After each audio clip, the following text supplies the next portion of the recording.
my traumatized babies and mentally ill Barbies. I am excited.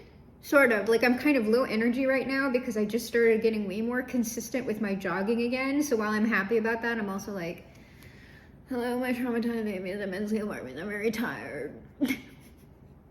And I have to run like one more errand today and I don't want to. I was like, I already went outside once today. And I've got to go outside again tomorrow. And that feels like a personal attack. But I am happy. I'm happy about what I'm about to tell you. So we have a deck. And the deck, like if you've watched the pick of cards, you know that I tend to use a video game. Like I call it the game of life. And I kind of set it up like a video game and talk about things like a video game. And I use a lot of video game references. And so I had known for a while that the deck that I wanted to create was a player character deck. So that is the back of the deck, very, very cute. At the little bottom, it says, in the sovereign age, no one's an NPC. No one in the collective is an NPC. We're all player characters. So now when we have a pick a card, what you're going to get to do is pick an avatar, a player character avatar for yourself on the board so that it can stand in for you during the read. And it will also provide a cute little visual if you like to choose your pick of cards that way. And so this is the first step into how the reads will be changing. So I will show you some of the cards here. We are on the gender binary, and one of the updates that I want to make to this is somehow like getting off of that. So I showed you the back, but here's our first, so this is one of our little player characters. It is an elf boy. You see he's got playing classic video games. And then our little setup here, we have all of our stats on our main menu. And we have items, quests, and things like that. I just think it's cute. I think it's really cute. And so for every, so for elf boy, we also have elf girl. Let me see if I can find the elf girl because she's hacker style.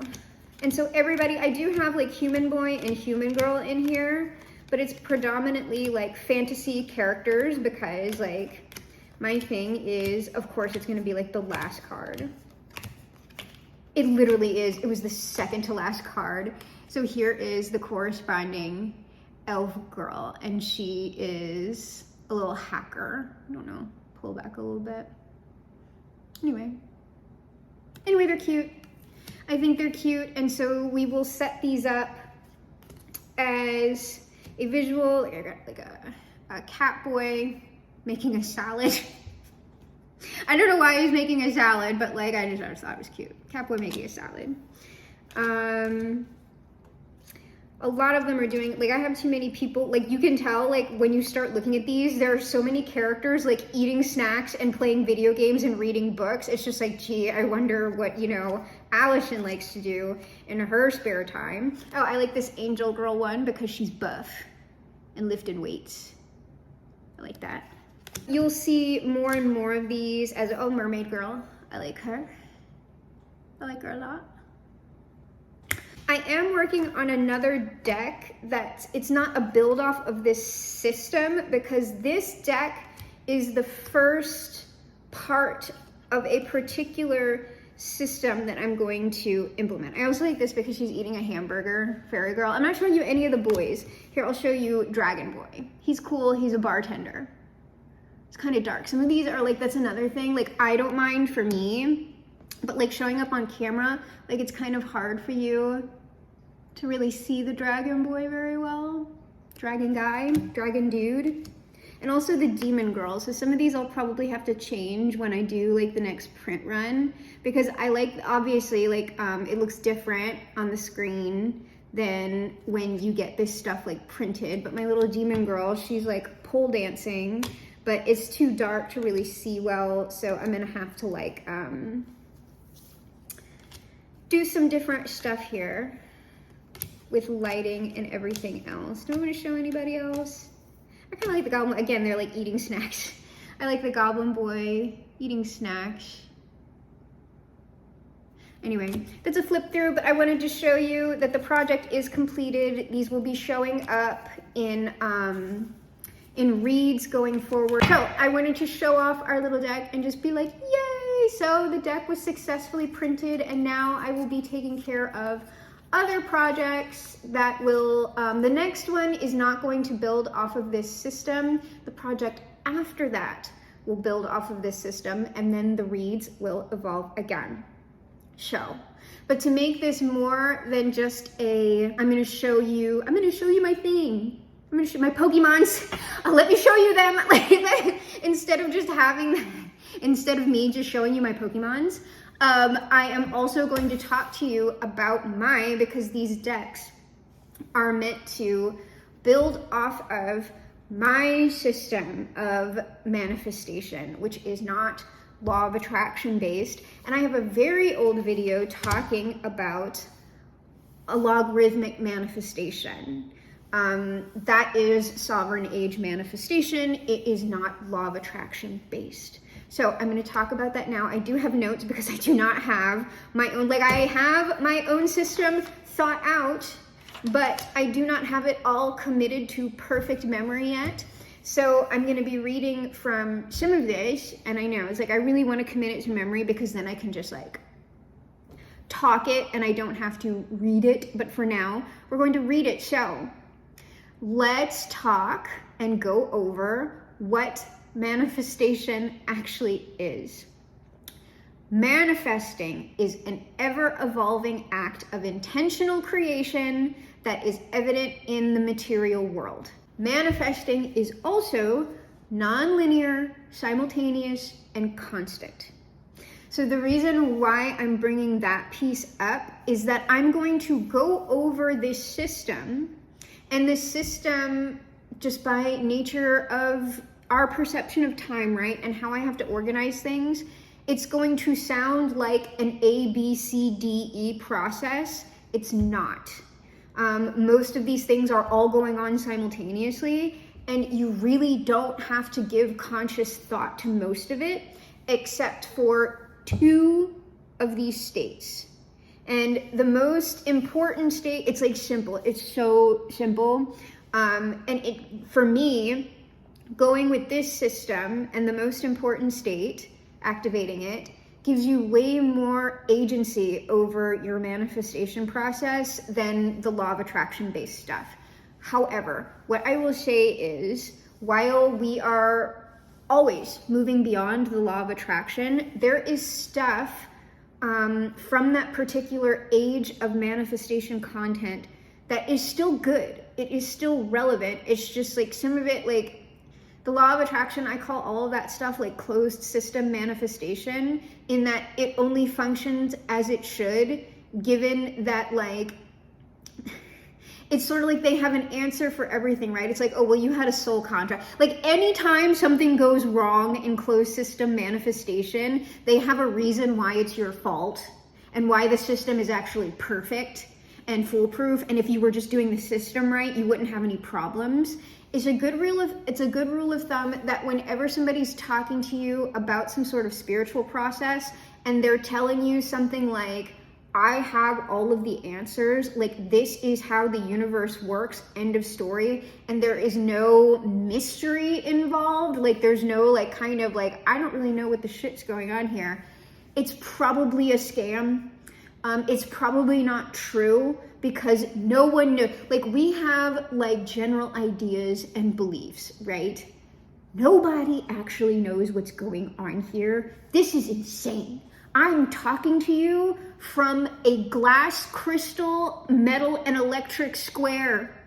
You're holding that now. Some of them fold like that. The screen's now, that's wild, okay? I want you to think about that and understand that we have no idea what's going on. No idea.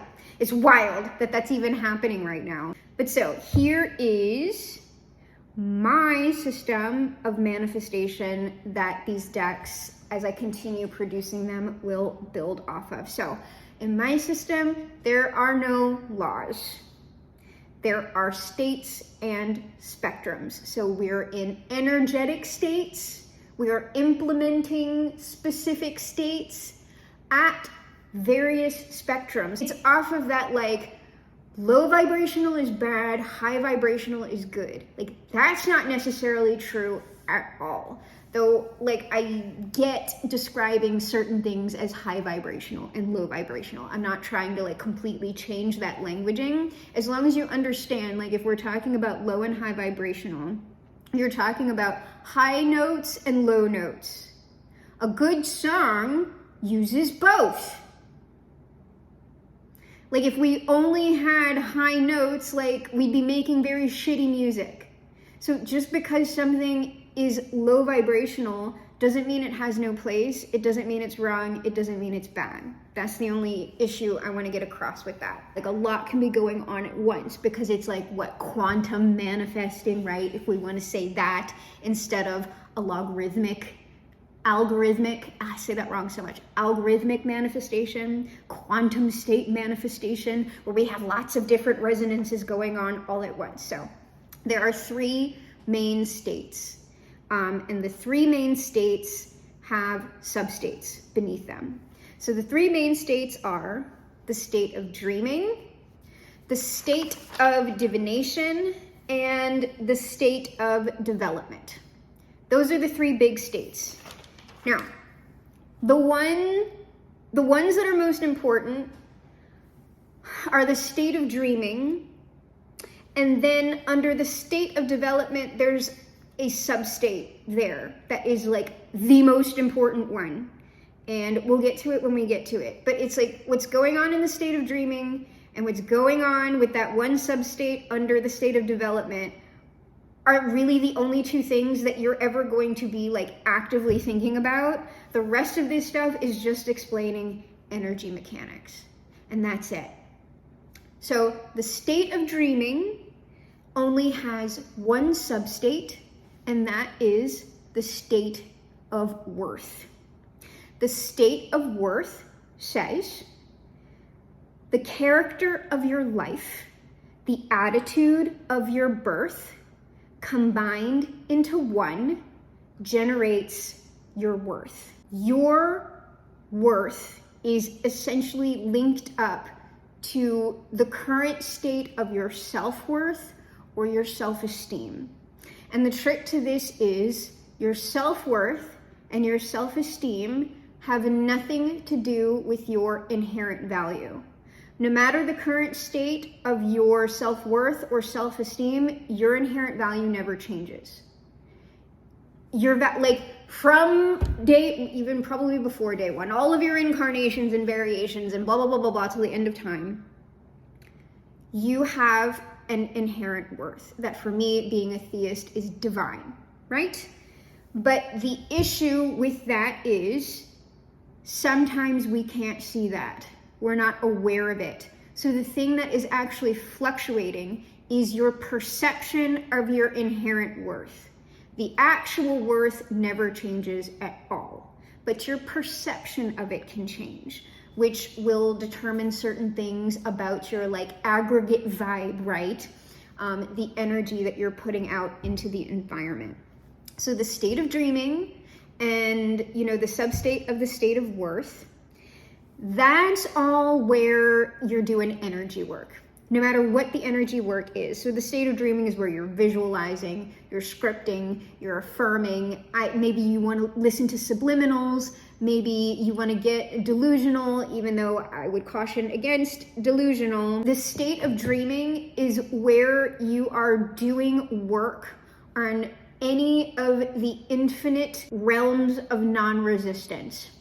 So any type of realm that you are peering into with your imagination, like you can imagine something like if you have, because I didn't realize that until way later, that people can't like picture stuff with like, people don't have like visuals for their thoughts. So anything that you are thinking of in that way, even if you don't have like a visual attached to it, you can think of something instantaneously and it's there, right? Like you can see it if you have visuals. So you can create a whole universe in one of the imaginal realms. And those realms, to me, that exists, but it's in a state, it's a realm of total non-resistance. So it can't ever, like, it can't exist in materiality, because materiality automatically has resistance in it because it's dense, it's material. And that is a good thing, because if you all of a sudden imagine like a saber-toothed tiger attacking you, you really don't want to be in a realm of non-resistance, total non-resistance for that, right? You would like some resistance to the manifestation of the rabid saber-toothed tiger mauling you to death. That's not going to happen to you, don't worry. Not all thoughts become things. The state of dreaming and the state of worth, that's also where you are doing like things like therapy, or any sort of healing modality, anything like the state, that's all energy work. And there comes a point where the state of dreaming even becomes irrelevant, and it's just this other substate that you're active with, because once you come to wholeness, you're really not going to be as aggressive with your energy work. You're really not going to be scripting so much. You're not really going to have to affirm. Like, maybe if you go through something very, very stressful and your perception of your worth takes a hit, you might need to do more mirror work. You might, whatever it is that you're choosing to do. The state of dreaming is where you're doing all the different techniques. All right? Like any type of manifestation technique that we talk about, that's going on in the state of dreaming. Okay? And so that's that only substate. The next state and the substates are automatic. Most of this stuff is automatic. I'm just telling you so you just know that it's going on, and because I think it's interesting. The next large state is the state of divination. The state of divination includes two substates, which are the states of transmission and affirmation. Both of those states combined are what we used to think of as the law of attraction. State of transmission plus state of affirmation is the law of attraction. That's what that is. So the state of transmission, so as you're in the state of dreaming and your state of worth, like doing all of this different energy work, that's designed to shift, the energetic signal that you're projecting out into the world. And it's not like a direct, like sometimes it's quantum, right? It's both a tunnel and it's like a sphere simultaneously. So you're sending out this like bubble of energy, right? And that has your energetic signature in it. It can also be like a tunnel, but I'm not even getting into that now. Typically it's a sphere. When you're doing some kind of quantum shit, you're making a quantum leap, it turns into a wormhole. But we don't need to get into that, because that kind of happens organically. You don't need to control that either. It happens when like you've done enough like energetic work. You don't need to try to control that. So you have your little bubble of energy, right? That's your state of transmission. So the state of transmission says, the thoughts which you think, the things that you feel, that is the energy that makes your dreams real. So that's what we're talking about when we're saying that like the energy returns to you. That energy that you are projecting out, you want to do it from your chest, you want to do it from your heart, or else the people who are up in their mental space, like this is like 2% manifestation power. This is like 1,000,000,000% manifestation power. This is the portal, not this. This is just the control system. That's all. This is just a perceptive thing, and to set some structure on your energy and sometimes like the forms that are returning to you. But this, like, you don't want to project out from here. Like the aperture is like this big, whereas the heart is like this big. All right. So that's why, like, stop. Your worth, your energy, right? Your perception of your worth plus your thoughts. And your thoughts are already a manifestation, by the way, of like the energy that, like that worth energy. Most of your thoughts are coming out of that. So that's going to tend to fluctuate. So your worth plus your thoughts / mood / vibe plus your vision. That's what this is. The mind is for vision. Equals the energetic signal that you are projecting outward.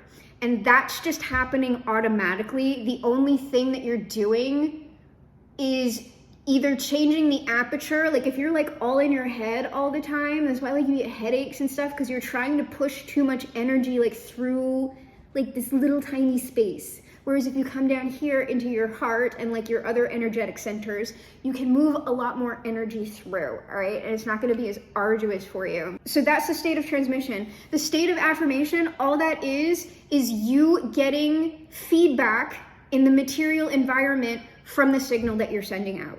That's it. So the easiest example of something returning to you in materiality is, let's say you start like, let's just say you're manifesting a specific person. I advise against it, but let's just say you are, and you start thinking of that person in your mind, and you start like getting into it, like, oh, I love myself, and you know, I love that person. Bleh. You get online and you access like a pick a card reading or something that is love-based, and then the pick a card reading starts giving you feedback. It's like telling you specific details about the exact person in your mind. That is an example of the state of affirmation. It's just your own energy and thought returning to you in materiality. It tends to happen over the internet quickest, because the internet is technically a realm of non-resistance, total non-resistance, that we are peering into via like the portal of our phone. Because the internet isn't the material environment, it is like a projection of it, a recording of it, but it also has a life of its own, okay? And it has particular rules that you function by. And so the internet is like the one like material manifestation of a realm of total non-resistance.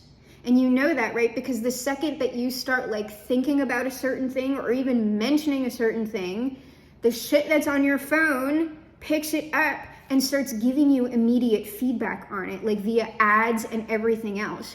That is the law of attraction manifesting instantaneously. Because it's the internet, it happens quickly. Within your material environment, that's gonna be way more slow. But that's okay, because the material feedback that you're getting, like those are synchronicities, right? They tend to keep you feeling like positive in general. Though I would say, like, if you are really feeling a desire to have a lot of synchronicities, that is saying something about the perception of your worth and your current energetic state, because when you're operating from wholeness, you're not going to care so much about the synchronicities. I mean, they're still fun and everything, but if you're like, I need 10 million synchronicities or else it's not happening, that's like a trust issue. It's a self-worth issue. Go back to the state of dreaming. Go back to the state of dreaming and do some active energy work on there. So for the state of affirmation, my little saying here is, the world is not solid, form is not true. The strength of your signal affirms that which is you.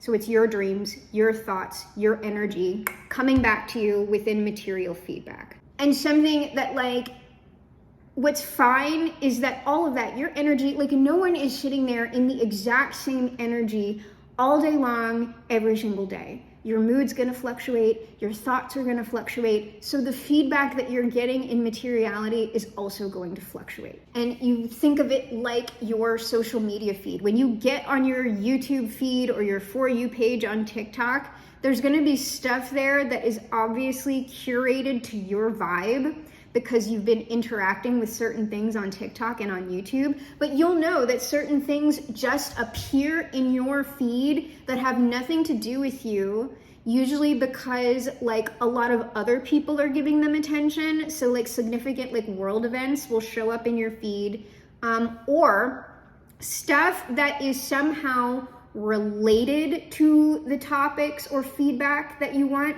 will also show up. So you'll get like random videos that seem like, well, why is that being like given to me like in my feed? It's because it has like certain words in it that sync up, or it's like, oh, well, this topic is related to this topic. So even though this seems totally unrelated, let's just give it to this person. And then sometimes they like all of a sudden something weird and random like will show up. And that usually has to do with other people manifesting stuff. They're giving it a lot of attention, so it's got a lot of momentum within if we're talking about the internet, like on the internet.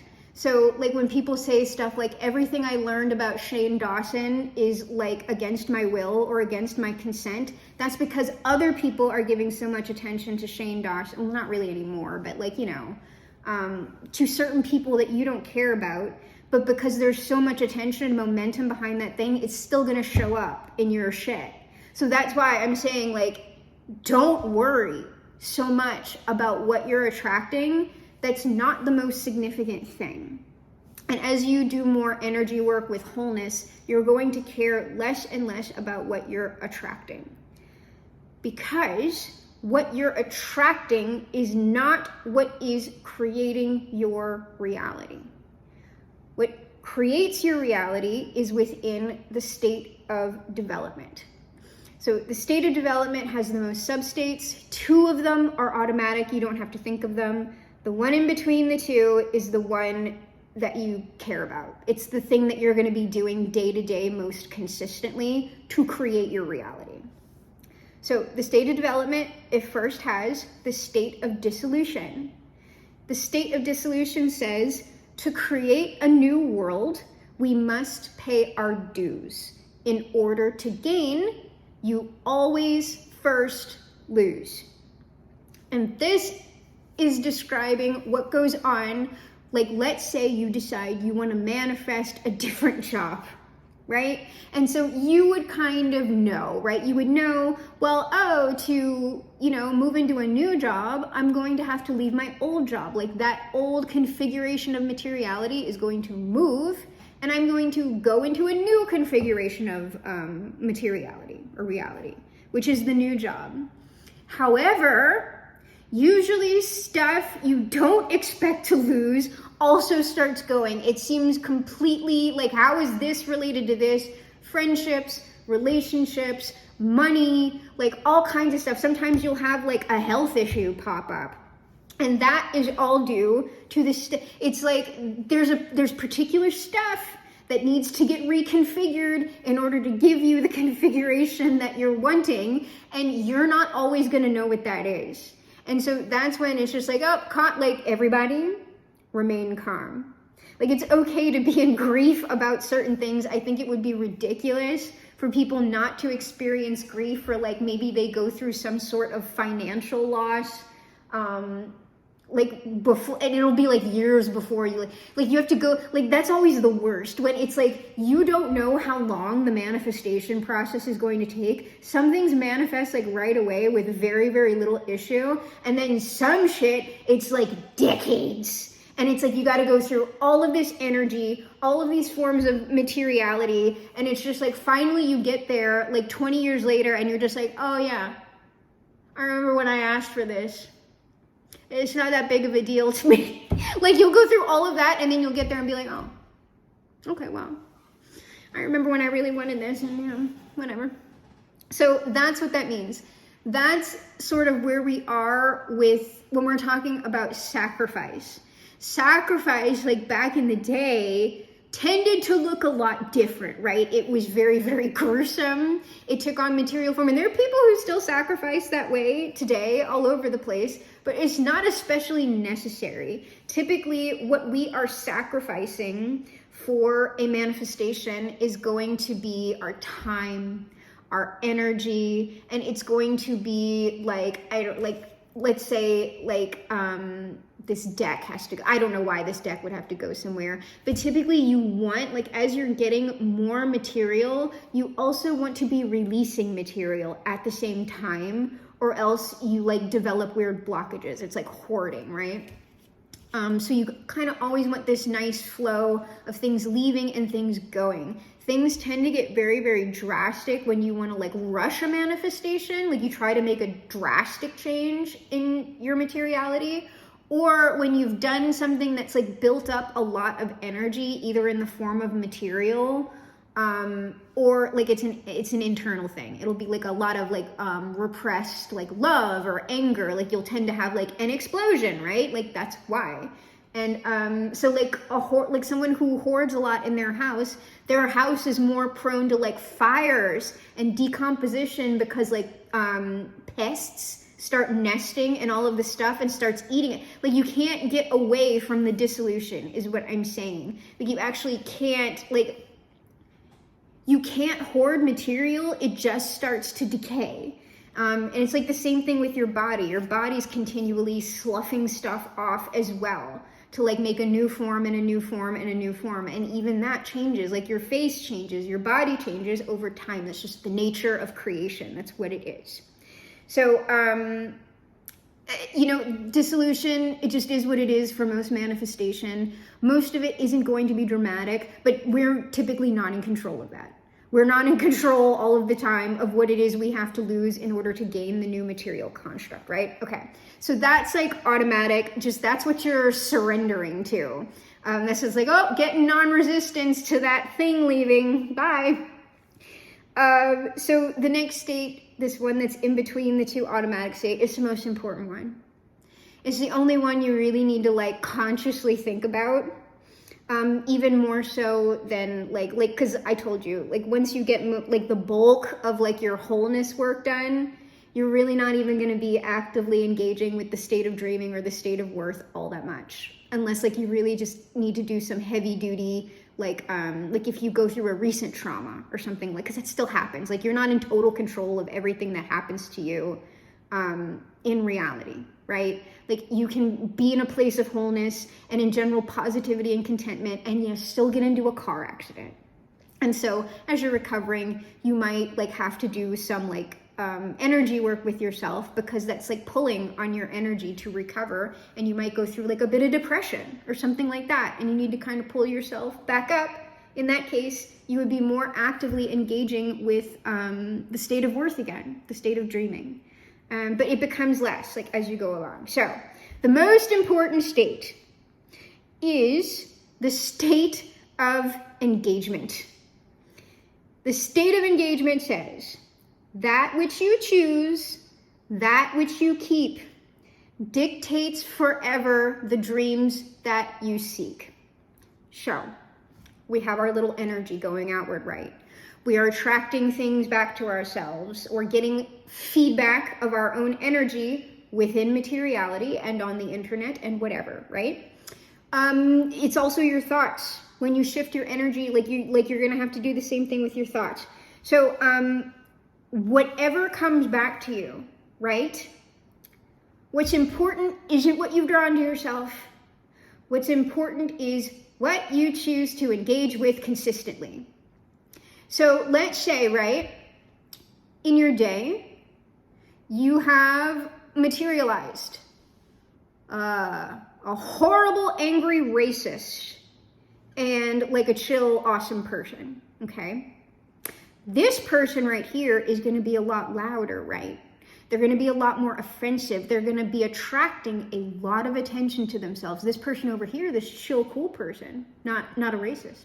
They've decolonialized. They're awesome. They're going to be a lot quieter, right? They're going to be like kind of just like, oh, whatever. This person is going to be doing things that potentially trigger you, right? Especially online and all of that stuff. When stuff comes up online that pisses you off, if you aren't aware and you are reacting to that energy, when you engage with something you don't like online, when you click on it, when you comment on it to like leave the person a hate comment or whatever, what does that do? It tells the algorithm, I like that thing. That thing that I'm engaging with, yes. Yes. The more you watch it, the more you click on it. If you talk to it, even in your thoughts, if you are thinking of like horrible, like arguing with horrible racist people in your thoughts, you are clicking the like button on that thing. And you are just getting more and more and more of that thing. That's what they mean when the universe only hears yes. What you are focusing on, what you are engaging with. You are telling the algorithm, I want this. Even if you're screaming, do not want at it, the algorithm goes, oh yeah, give them that. That's what they want. So if you want to not deal with narcissists, stop engaging with the narcissists in your thoughts, in your speech, online. So like if you watch a lot of like narc content, you're still in the narc dynamic. You're pulling that all into your feed. You're still in that energy. You would need to like engage with healthy relationship content, which doesn't do that well online, does it? We all want to like, online is the haterade, all right? Which low vibrational manifestation, doesn't matter if you're low vibe or high vibe, you can still manifest just fine. And in fact, on the internet, low vibe stuff tends to be more rewarded. You'll manifest a lot quicker, but your blowback tends to be worse, but it's still not going to stop you from manifesting, okay? So just get that, like, don't worry, like, well, there are other concerns to worry about manifesting from low vibrational states than whether or not you're going to manifest. You will manifest, you just typically, like, you're just feeding off of the energy of like hatred and stuff like that, and it's gonna burn you out a lot quicker. You also tend to get more like explosive results in materiality, and you tend to crash and burn. That's why it's typically not preferable, mental health wise, just materiality in general, to manifest from like hatred and fear and things like that. So what shows up in your reality or what you attract is 1,000 times less important than what you are choosing to interact with day to day, interpersonally, in your material world, in your thought realm, in your imaginal realm, as well as online. So like, let's say I want to create that new job, right? So the way I would be doing that is appreciating the job that I have, focusing on the benefits of the job that I have right now, even if you really don't prefer it, okay? Like you want to get into that state of gratitude so that you're manifesting from like whole gratitude energy, like you want that feedback. So while you are appreciating what benefits your current job is giving you, and it's stuff like, oh, well, you know, because I get to go to this job, I also get to pay my bills on time, and I get to live in a nice cozy apartment, and I get to eat pizza, and I like all of those things, even though this isn't my total preference right now. So you don't bypass like the negatives on the job. It's just like, that's just not like, just don't like, the worst thing you can do is just get into, this is all awful and like, blah, blah, blah. Like, it's not that you won't manifest, it's just that it's due to energy, okay? So you focus on the positive things about your current job, what you're grateful for, things like that. And then what are you engaging with day to day?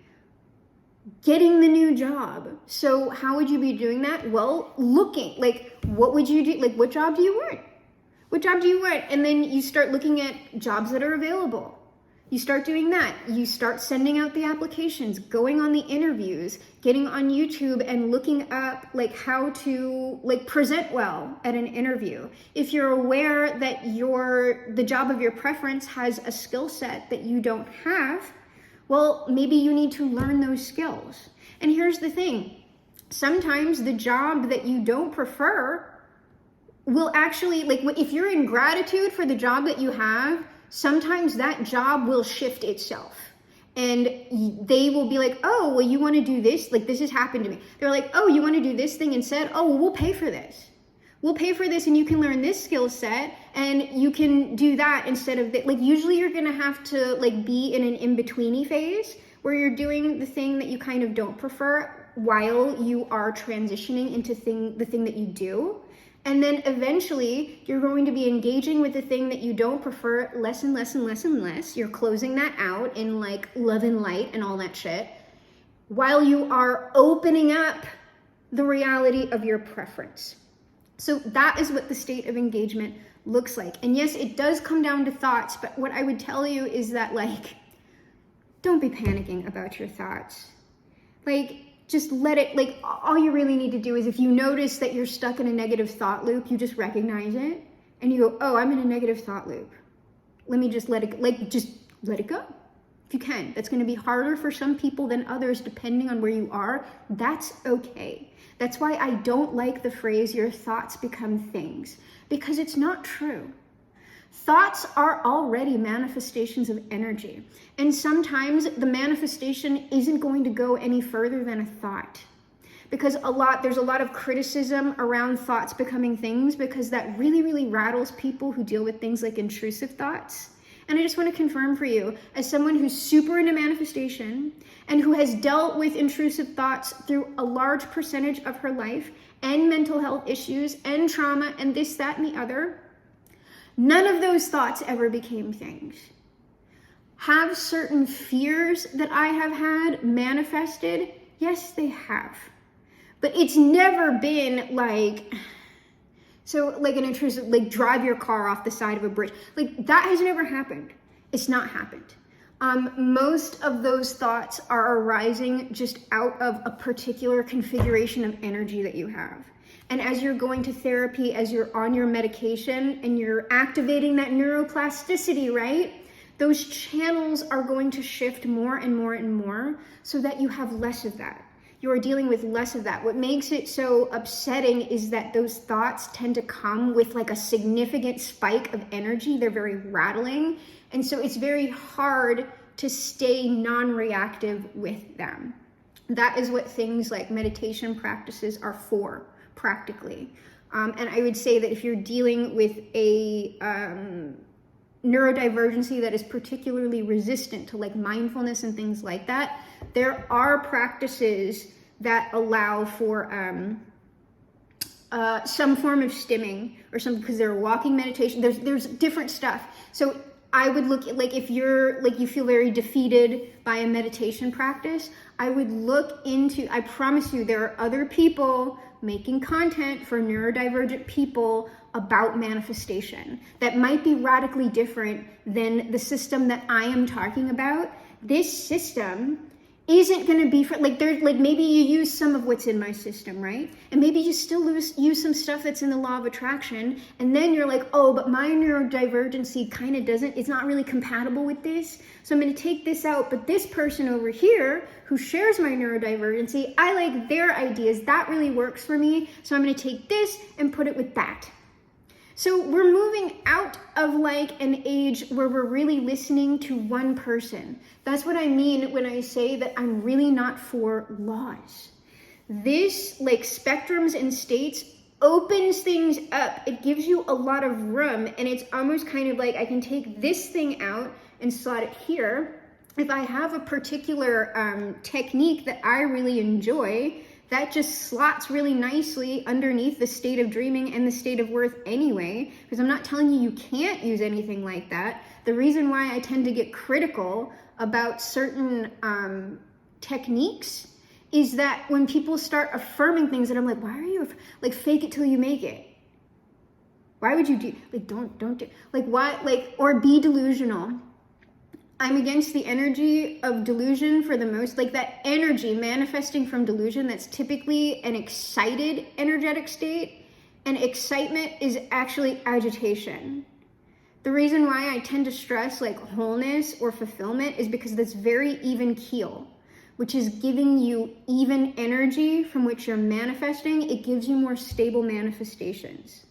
If you're manifesting from excited agitation, that's gonna do a whole lot of this. If you prefer that, because some people do, then by all means, do all of that. Or if you understand that delusion thing in a different way, that's also fine. What makes me sad about the delusion thing is that when I really hear people talking about what they're calling delusional is believing they're not, like, what it is they feel like they have to be delusional to be worthy. And I think that's awful. You don't have to be delusional to be worthy of what you want. You are worthy of what you want. It's not delusion, it's reality. You are worth what you prefer to create. And that's just the end of the story for me. That's why I get kind of aggro on delusions. You're not crazy. You're not delusional. You're worth your dreams, okay? That's why I'm just like, stop. It's like a low self-esteem statement. I don't like it. I don't like it. But if you want to say, may all your delulu come to Rulu, I think that's very funny. Like, okay, I'm not going to beat up on that. But just remember, Like, we all want to be particular about what we're manifesting until we start saying, fake it till you make it. Act as if. You can't, being real doesn't involve acting. So if you want something real, stop acting. Stop faking. Faking gets you fake things. Be who you are and you'll get the reality. Okay, that's all I'm saying about it. But you experiment, because what I'm saying, even though I'm being very like adamant about it, still, it may not be for you on your process. Just because I'm being adamant about something doesn't mean I get to dictate where you are on your spiritual process or anything. But I'll complain about it. I prefer to complain about it. And with the state of engagement, where we tend to get tripped up with it is that we are more practiced at engaging with what was and what is and not what will be. And technically, I know those distinctions don't really exist, but it's like you'll still be thinking about the past, even though the past was like 20 damn years ago. You're still engaging with those thoughts, and it's just like, wait, I'll go with Abraham Hicks on that one. At that point, you are beating the drum, especially if you've done the energy work on it. Why are you still thinking of that? Or what is, like, you're gonna focus on and complain about what you don't want that's right here, instead of steadily closing that out and then opening up into the new. That's all. That's why people tend to get tripped up with the state of engagement, or actively engaging with the shit that you don't want, so you keep manifesting it. If you don't like me, the worst thing that you can do is like hate watch me, or like send me a hate comment. I'm not saying that just because I'm like, ooh, I don't want to get any hate comments. Like, that's pretty normal. But the thing is, when you leave the hate comment, you're boosting me, like my energy and attention, so I'm becoming more important. And also, I'm going to keep coming up in your feed. So if you hate me and think I'm stupid, just stop giving me attention. Seriously, I'm saying that because I want you to have what you prefer. Or look deep down and realize that your hatred is really disguised love. It is fan behavior, you love me. And that's all there is to it.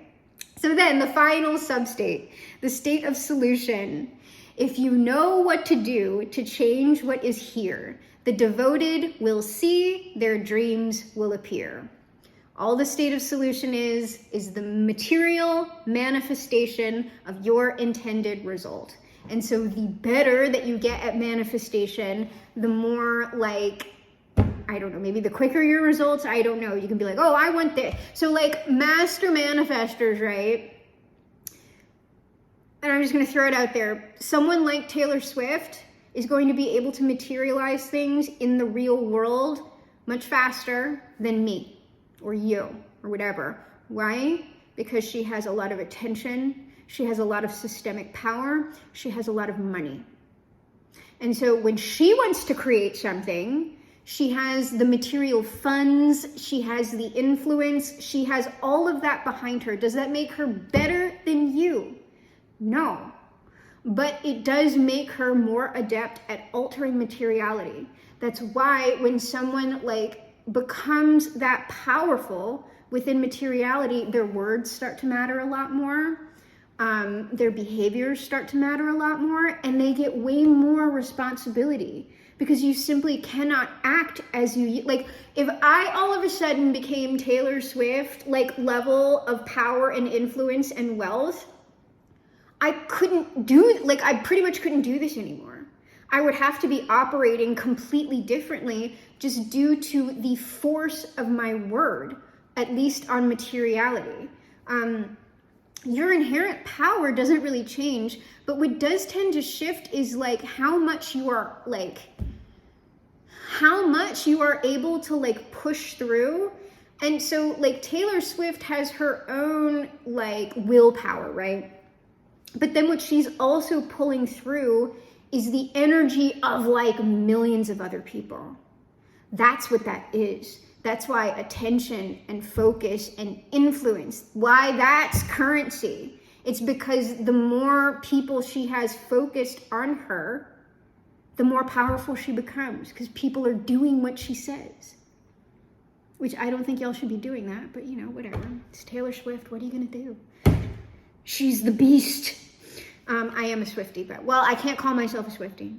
because I am not an obsessive fan that thinks she does no wrong, but I do like Taylor Swift and I do like her music. So don't think that me going, she's the beast, means I'm insulting her. Remember, I love Satan.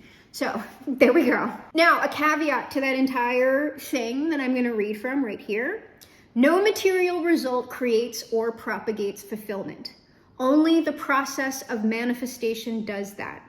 That's why people say you have to love the process. The process will come to be the only thing you love, because the process is all there is. Manifestation, at the end of the day, is a lifelong intimacy practice with yourself, the world, other people, and God or the universe, if you are theistic. So, to come full circle, right? I've just created this deck. And I was so excited when it arrived. But now, and I'm not trying to put down like my deck here, I'm proud that I made it, I'm glad that I made it, and I'm happy to implement it on the channel. But now that it's here, now that it's in my hand, this is over. This is essentially dead, even though it will come into use during the videos. That's how it will live, because it's serving a particular purpose. But as far as this thing making me happy, no. What made me happy was visualizing it, conceptualizing it, going through the process of creating it on the computer, generating, I know this is controversial, these are AI images, and I'm also fine with people like selling AI generated decks and things like that. I don't have a problem with that. I'm a writer. I don't have a problem with people using ChatGPT. ChatGPT can't replace me. I'm a genius. Can't replace genius. So anyway, that's my point about AI. I do know that that is a very divisive topic though. So if anybody does have criticism, I do not mind receiving criticism for it. But I had fun generating these little AI images, and I had fun designing the logo, and I had fun designing my little catchphrase, because I'm getting to use my brain, right? Like I'm jumping all up and down in my creative energy, and I'm getting inspired, and oh, like wouldn't it be cool to have this kind of a picture or that kind of a picture? And then all of it goes together. And actually, that's kind of where the fun typically ends for me. Like once I'm done creating the thing in on like the computer or whatever, like I don't give a shit whether it ever comes about, because like I don't. Like sending it off to the printer and dealing with the mechanics of getting it done in the material space actually aggravates me. I'm like so cool living in the imaginal realms, and I'm just like, reality. Whatever. As long as it's not too traumatic, I'm good. But that's like a limitation for me, right? If I actually want the deck to be here, to be in use on the channel, I have to get it produced. So I have to move through that resistance, right? And so then there is also a period, like once everything goes through and they're printing it, they're making it for me. There's the anticipation of, oh, I know the thing is coming. It's coming. I wonder what it's going to look like. I wonder what it's going to be like in my hand. Oh my God. So you have that little lag time when you know it's being created, it's being fabricated and being sent to you. And then it arrives in the package, right? You go, I get to see it. I get to see what it looks like. And then you see it. It has manifested in the material environment. And it's very exciting. I was so excited to see that I liked the deck for the most part, that I did not have to make changes. But then after that initial excitement was over, this is done. Once it's here, it's done. And what I'm experiencing joy in now is going to be creating videos with this deck. It is going to be creating decks that expand off of this deck and incorporate my own manifestation system. So I can help people with those I can help people with those concepts if they prefer them over the law of attraction. And also, like, I have all kinds of ideas for how I want to set things up with this, like, with this particular, because there's stuff like, the manifestation concept stuff is going to come a little bit later, but there's something I'm going to do with this that's going to come much sooner. It does involve other decks, but there's shit that I want to do in the readings, and I'm just like, this would be so cute. I think it would be cute, all right? I think it would be cute. Y'all might think it's stupid, but I think it's cute. But my point being is that while I had fun making this deck, and it has now changed the nature of the channel, right? This has not actually altered my fulfillment, my personal contentment. It has only added to it. And I'm having fun creating other things, conceptualizing other decks, working on other ideas for the channel. So for me to believe that this is somehow going to make me happy is a fallacy. And this applies to everything in materiality. And also, like, I mean, money can exist in materiality, but that's more conceptual, right? It's the same thing with anything. Getting more money is actually not going to do typically anything for your fulfillment. What money does, it tends to amplify what's already there. So when we say money changes people, right, that's typically not true. The insidious thing about that is a change in status for someone, like getting more money, or becoming more mainstream attractive, or becoming popular, or something like that, right? It doesn't change people. It allows them to reveal who they already were, but we're too scared of the repercussions to show it. That's what's going on there. Money amplifies what's already there. So if some horrible shit is there that someone's just kind of keeping subdued because they know, oh, well, if I act this way, like I know I'm gonna get like blowback for that, they'll just pretend to be a certain way. And then when they get enough status to be the piece of shit that they actually are, that's what like switching up is. They actually didn't switch. It was just never real. That was the real person. It's just that now that they received an increase in material power, they showed you who they actually were. But that's who they've always been, unless you work on that. That's usually the temptation of Satan, by the way. So how am I going to close this out? Things can't make you happy. Manifestation, that's like the thing, right? Like once you really get that, right? That what is actually fun about manifestation isn't the result. It's actually the manifesting. It actually is the process. That's not someone trying to trick you. It's not like, oh, we just don't want you to care about your result. Seriously, the further you go, the less you're going to care about the result. Most of what you're going to care about, because it's the thing that's like amplifying your energy and feeding your energy and like giving you feedback, is the process. It's manifestation that like keeps feeding you back the fulfillment that you already have. That's why that works that way. And interestingly, once you get to that point, you enter a state of non-resistance, and it becomes easier for you to manifest the material results you are no longer attached to, right? So it's one big enlightenment process wrapped up in what? Some low magic, because there's no such thing as low magic. Low magic is high magic. It's just some people have an attitude about it.